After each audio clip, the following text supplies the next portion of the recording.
Hello, everybody, and thank you for tuning in to the Liberty Report. With us today, we have Daniel McAdams, our co-host. Daniel, good to see you this morning. Good morning, Dr. Paul. How are you this morning? Doing well, Good. We're going to be talking about the First Amendment. Yes. We've heard of that. Sometimes there's a lot of people who forget about it. But, there was a neat little summary of the First Amendment brought to attention by a friend of ours, Napolitano, Judge Napolitano. And he reminded us of some dates, which I found fascinating. It didn't take the Civil War or the First World War or current events to have to, be concerned about the abuse by big government, centralized government's abuse of the First Amendment. And we always mention frequently, quite frequently, the way big government works because truth becomes treason and an empire lies. The empires are run by treasonous people. But I think the point that Judge Napolitano pointed out was the sequence. It wasn't recent. It was right in the second president, John Adams. He's the one that gave us the Anti-Sedition Acts, and of course, most of that was repealed by Jefferson immediately. After he became president. But so it was immediate. So it must be a characteristic of human nature. There's big people, the people at the beginning, they had the anti-federalists and the federalists, and there was a contest over power, money, and control. And what do they have to do if they want to control power and money? They have to control speech. Yeah. And they have to either threaten or punish people with speech. And Apollo points it out very early on, and it's been going ever since. And I don't know whether he mentioned in his article, but it deserves mentioning about the first World War I, how the abuse was done. So this is something we're facing today. We're seeing it on a regular basis because it has to do with power and war and political systems and what's going on in the Middle East, Ukraine, in Gaza, and now, throughout the world. We have suppression of speech, but it's starting to hit home. It's hitting home. We have an empire to defend, and we do that with threats and innuendos and suppression of free speech, scare people out of it. And there's been more and more cases, and there were some promises made in the last election about having a much more open and honest government. But right now, unfortunately, from my viewpoint, we're seeing where there's breaks in this, and we better not be overconfident that we have people in place that will really worry about our freedom to speak out. And we were very unhappy with the previous administration. Yes. And I sure hope it doesn't happen with this one. But there are hints that makes a few of us a little bit concerned, or maybe a lot concerned. One of the greatest misunderstandings of our system in the U.S. is, and I still get it when I post on X about this, that the First Amendment and the other amendments in the Bill of Rights, they're not granted by government. The framers of the Constitution, the people who started this country, put them down on paper because they recognized that they pre-existed government. They're granted by our Creator or our humanity or whatever you want to call it. They're simply recognized that in a state of nature, man has the ability to speak what he wishes, he or she wishes. And people say, well, that doesn't apply to non-citizens. Of course it does. It's not granted by government. That's the whole purpose of it. But anyway, it is a very, very chilling slope that we're going down now. And that's why we wanted to focus on this. And now let's put up this first clip. Now, this is the latest in a series of events where people in plain clothes with their faces covered will go and they will arrest someone without identifying themselves and take them away without a warrant, without telling their family, what have you. Put on that first clip. Now, the latest is Rumeysa Ozturk. She is a PhD student at Tufts University. Federal agents arrest Tufts student as part of crackdown on pro-Palestine speech. She's a Turkish student in the U.S. on an F1 student visa. She was arrested outside of her apartment. She's in federal custody. She's been taken from Massachusetts and sent down to Louisiana, which is the same thing that happened with Khalil Mahmoud, another student who was arrested. Her lawyer said she's not been able to contact her. Go to the next one. Now, what happened? Well, this is what's really chilling, Dr. Paul.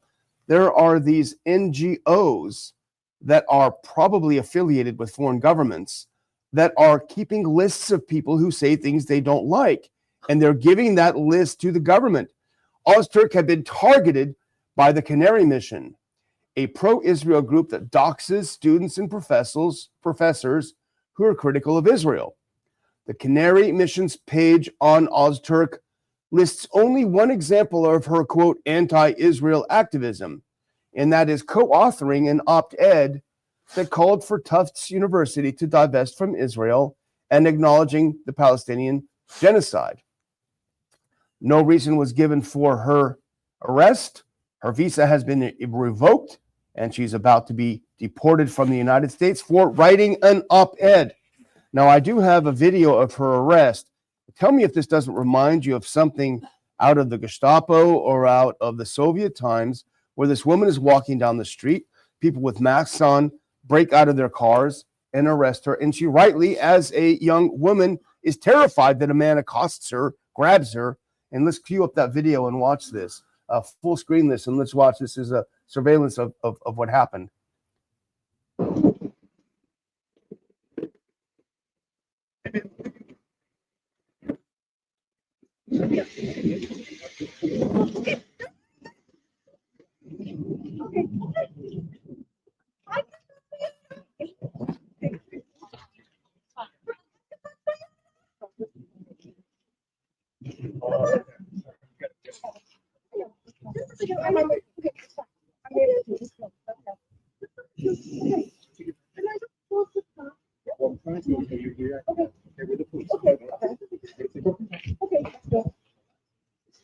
It's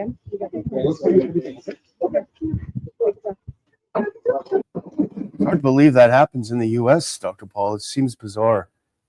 You know, the real irony here is she was reciting our policies since 1948. Yeah. Because we pretend that we're for a two-state solution. And I think a two-state solution, if you're talking about written law and man law versus natural law, it seems like it would be natural to have people voluntarily, come together and work together, but at times separate oneself, and you have two special groups. There's still a lot of that exists in the world, but this is a whole thing. They're challenging something that's been official. I wonder if there's ever been a president or anybody that spoke out against that. Somebody must have said something, but traditionally that is official. Right now, they like to avoid it. Yeah. They don't even want to bring that subject up. The thing that is really troubling is she didn't beat up a Jewish student. She didn't burn down a Jewish building. She simply wrote an editorial in her school newspaper. And for that, she gets this. Now, if she had blown up a building, what have you, the police would have come and they would have been dressed like police and identified themselves. We are the police. You blew up a building, or we suspect you did, and you're under arrest. Instead, you can see them putting on their masks. And again, you're a young foreign woman going to school in the U.S., and you see this kind of thing. She probably recognized it from the darker days of Turkey when they had military rule, etc. So very, very disturbing, again, for writing an op-ed. Wouldn't it be interesting? How many people were participating in the arrest? 6 or 8? Or Looked like it, yeah. You know what would be interesting is to get the home addresses, not for an evil reason, but the home addresses of these people. What state are they from? Are they local police official that's supposed to be involved in if there has been a crime committed? No, they're from probably all over the place, which really makes it worse than ever if they can bring people in like that. But anyway, the damage has been done no matter what their home addresses were. But my suspicion is they had to gather people up like that. And you wonder why it's so easy to find 6 or 8 people willing to do that. Well, where are their brains and where are their sense of morality about doing that? I wonder if they have any idea how serious a crime they committed. Yeah. I mean, they're the ones who are committing the crime.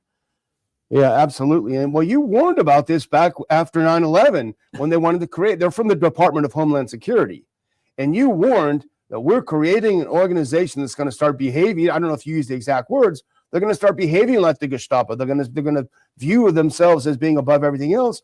And now we're seeing that in real time. Everyone likes to say, Ron Paul was right. You were right in this circumstance. But I don't think a lot of people are going to want to acknowledge this part. That's right. Being used for it. But now, thankfully, this is Kristi Noem's Department of Homeland Security, and she has some very unusual views. But as usual, we can turn to people who actually stand up for civil liberties, regardless of who's in power. And one of those people is Glenn Greenwald, a good friend of ours, good friend of the show. Now, he has a couple of really interesting posts on X about this. He has a thread about the arrest of this young woman. And now the Prem Thacker posts that new DHS claims without citing proof that Rumaisa Ozturk engaged in activities in support of Hamas. Among the activity she engaged in was the co-writing of an op-ed urging Tufts to heed student resolutions, right? That's what they're claiming now. That is activity in support of Hamas, writing an editorial. So Glenn Greenwald comments and says, Trump campaign, we promise mass deportations of those here illegally, starting with violent criminals. Trump administration, actually, our priority are those in the country legally. Postdocs, Fulbright scholars, PhDs who commit the supreme crime of writing op-eds against Israel. He's got a good point. Well, I'll tell you what, that's for sure. So we do have some good people out there, but they are not necessarily the one that the major part of the media reports to and gets the real debate. Fortunately, there's a little bit of debate going on, but it's still, I still think that people who are the authoritarians, even from John Adams all the way through, there's always some, and they tend to be in charge because they have political power, and their incentive is to have political power. No resistance, because they don't want to hear any. I think the people who react this way are insecure. They're trying to prove themselves that their side is winning, and they don't want anybody to talk about what they're doing. They don't want to hear the truth about what's happening. But the truth needs to come out, and thank goodness for people like Greenwald and others who will speak out. They're out there. Most of them are our friends. Yeah, exactly. Thankfully. Well, here is a couple of more posts from Glenn on the topic. This is a thread that he put out that really is worth taking a look at if you go to that next one. Now, this is what's really chilling, Dr. Paul. The State Department and the Department of Homeland Security are taking orders from extremist pro-Israel groups such as Canary Mission and Betar USA. They keep lists of students who criticize Israel, and the U.S. government uses those lists to deport people. Glenn continues, you can freely criticize the U.S., but not Israel. And that's exactly what happened to her. And he makes a very important observation because, there's a lot of talk about the woke right, and the right will say, that's untrue, we're not woke. But the fact is, they're just as woke. If you put this next one on, Greenwald points out, the American right spent a decade viciously mocking the left for trying to cleanse American universities of views that made minority groups unsafe or that constituted hate speech. Now that's their goal, not for Americans, but for a foreign country. They're doing exactly what they accuse the left of, is canceling people for having for the wrong, quote unquote, views, not for doing illegal things. Boy, that's for sure. And it just seems like the task is, if not greater, it's significant. It hasn't gotten easier for us because it's in many ways some of our allies, are into the group of people who are running things now, and it's hard to criticize the administration for so many other things, because I believe there's a lot of people who are optimistic that we're going to cut back on the size and scope of government. But are we going to cut back on the size and scope of the government that's going to regulate our speech? Yeah. That's the question we're trying to answer today. Yeah, and people have to speak up. I mean, we hope President Trump does well. We're not against him. But this is a bad thing. You shouldn't do bad things, and if no one speaks up, this is a slippery slope. It's an absolute slippery slope. And I do have Trump's original word, but when he first talked about this, he said, we are going to deport, illegal students in here involved in illegal activity. To which a lot of people said, okay, well, that doesn't sound like such a bad idea. If a student comes over here and starts blowing up buildings, yeah, they should be gone. But then the first people they arrest are people who are engaged in absolutely protected First Amendment activities. It's a real problem. But I wanted to now go ahead and skip ahead to that op-ed. Try again. I'm going to skip the last one because we basically covered it. But I wanted to read the op-ed, Dr. Paul, that got this woman arrested in the street. I didn't. It was quite a long op-ed, but I wanted to read the entire thing to make sure that we weren't making a mistake. Maybe she said something really, really bad or evil in it. And in fact, it was a very long op-ed, as students are wont to do, urging the university to respect the vote of the student organizations that are criticizing Israel's behavior in Gaza. Credible accusations against Israel include accounts of deliberate starvation, indiscriminate slaughter of Palestinian civilians, and plausible genocide. Now, that is what she wrote that got her arrested in the middle of the day by people wearing masks. Now, I went to another source of newspaper, the Forward, the Jewish Forward, which is one of the oldest, I think the oldest Jewish newspaper in the United States. If you go to that next one, it's not just people who are pro-Palestine who are concerned. Jewish groups are very concerned because they're involved in the protests too. Now, this is an op-ed by Josh Nathan Kazis, and he said one of the largest Jewish charities in the U.S. has been secretly funding a shadowy online blacklist targeting college students who criticize Israel. For 3 years, a website called Canary Mission has spread fear among undergraduate activists, posting more than 1,000 political dossiers on student supporters of Palestinian rights. The dossiers are meant to harm students' job prospects and have been used in interrogation by Israeli security officials. At the same time, the website has gone to great lengths to hide the digital and financial trail connecting it to its donors and staff. Registered through a secrecy service, the site is untraceable. So this group comes out here. You can't find where it's funded or how it's funded, and they're basically set out to destroy the lives of anyone who speaks up in any way critically of Israel, which in fact happens to include hundreds, probably thousands of Jewish students. Yeah, and eventually will punish the very people they pretend they're protecting. The labels, I think, are very important, both negatively and positively. But, after 9/11, the term terrorist has been used. All you have to say, he's a terrorist, he's a terrorist. And it always bugged me, the fact that you could have two people doing exactly the same thing, but if you get charged with terrorism, because it's the terrorism, almost a subjective viewpoint, you're interpreting what their real goal is. But if you can label them that, the punishment is different. How can you have relative punishments because somebody is labeled as a terrorist? And right now, they have these labels that they put on people. So now, if you come in and write something, which we might find more truthful than what we get from the major media, they're getting punished, and the people too often are supporting the people that think they should be punished. They should be thrown out there. Look, we've seen pictures of them on TV. They're evil people, but not looking at the details of it.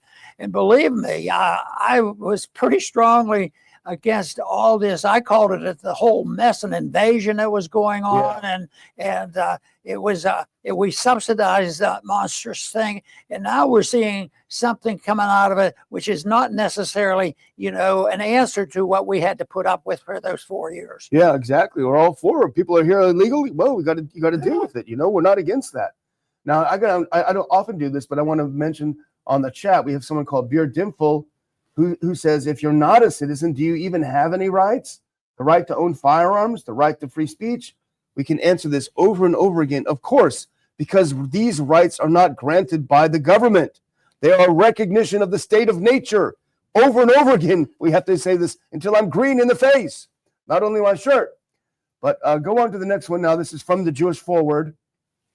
They make a good point. that not only is this blacklist terrible, it doesn't work. So they go on to say, Canary Mission has been controversial since it appeared in mid-2015, drawing comparisons to a McCarthyite blacklist. Well, some of those listed on the site are prominent activists. Others are students who attended a single event, or even student government representatives suspected of voting for resolutions that are critical of Israel.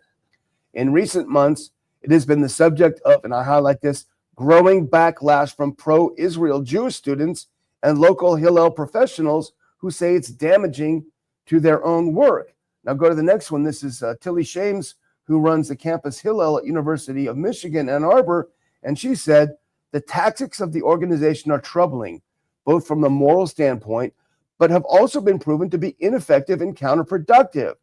She goes on to state that the Canary Mission's publication of dossiers on students on her campus has led to greater support for the targeted students and their beliefs, and had spread mistrust of the pro-Israel students who were suspected of spying for Canary Mission. So it had the opposite effect that they wanted. Sort of like all those accusations against Trump being the most evil monster in the world, and the more they pretended to how bad he was, well, we'll impeach him 2-3 times, whatever is necessary. Yeah. And it was building his reputation. It was a positive. So there's a point of no return. They lose credibility. But in the meantime, a lot of people can suffer from these false charges or whatever they're trying to do, or what the real motivation is. You know, the one thing about Judge Napolitano that I really liked, and I emphasize it more than I used to, and that is his point about natural law. Yes. You know, and humanity, which is something that is universal, and it's not. You know, they call that the other one positive law. Yeah. And I always say, why do they call that positive? You know, it's the government law. It's so negative, but the positive law is what's written down and reinterpreted, and it challenges the natural law. And there's a lot to learn, because the founders understood the term natural law, and matter of fact, it motivated the First Amendment when they were writing that they wanted to make sure it included all people for all reasons of expression. Yeah. Well, you know, the judge gave a keynote to our student Ron Paul Scholar Seminar last year.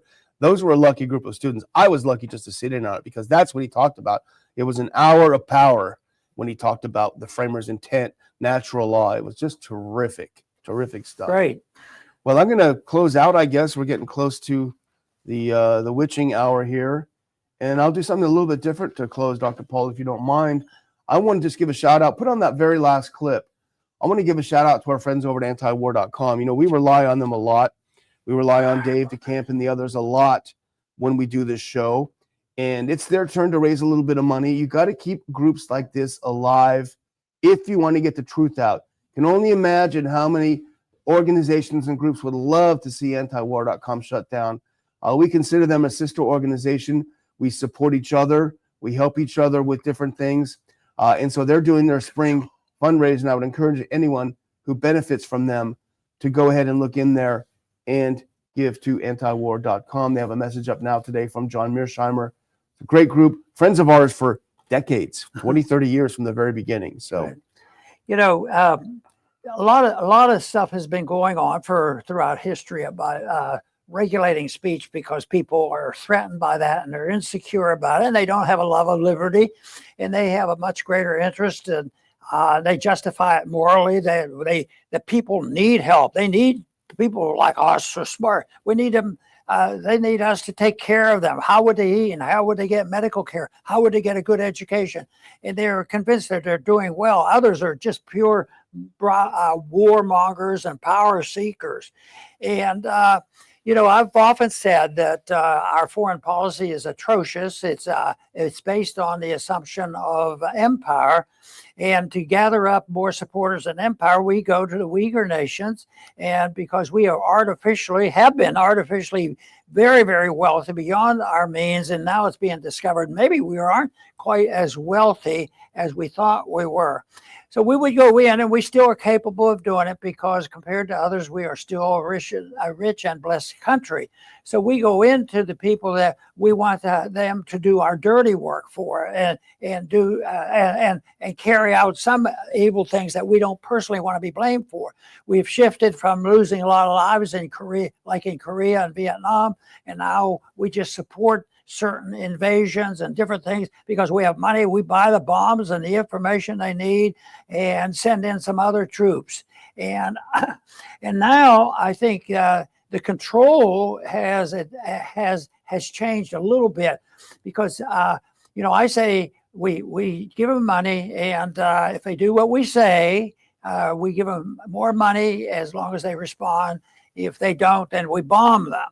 But right now, we give people money, and the demands are you will say what we do, and you will play the propaganda scheme, and you will not say anything that we consider not sufficiently supporting our position, even if it does violate, some fundamental premises of civil liberties. So I think now, just like when the individuals commit crimes, well, we'll take away your money. Oh, Columbia University, they have this conflict there, say, all right, we're going to take away your money. And Columbia decides, well, we better be careful. So we threaten them. It's almost like you send them money and you're going to bribe them to control them. You don't bomb them. You just tell them how they're going to live and what they're going to say and what they're going to do, and fight if you have to. So I think that is a terrible move. It's more difficult to understand and resist because a lot of people don't see through this that they are really being bribed through our money. But that will all end because I just don't think we have the money to do that forever. And the people do respond, and then they go around, and the people will capitulate, but it will also mean that we want control, and we control it through our money. So as our monetary system gets weaker and the dollar gets weaker, it's going to be more difficult to buy that type of control, whether it's the threat of bombs or the threat that we're going to deny you your foreign aid. Well, why don't we start with not giving the foreign aid out in the first place in order for us to use that as a weapon against them? So we give them the money. You do what we say. Oh, your punishment is going to be is we're going to take away something we gave to you illegally in the first place. You could take away the money anyway and deal with the other problem.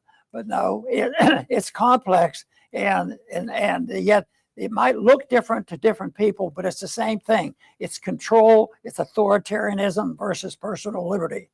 So that's one thing that we'd like to do at the Liberty Report is promote peace and prosperity. And I'll tell you what, it's not difficult to understand that if you want more peace and prosperity, it won't be hard to understand why personal liberty is the real issue at hand.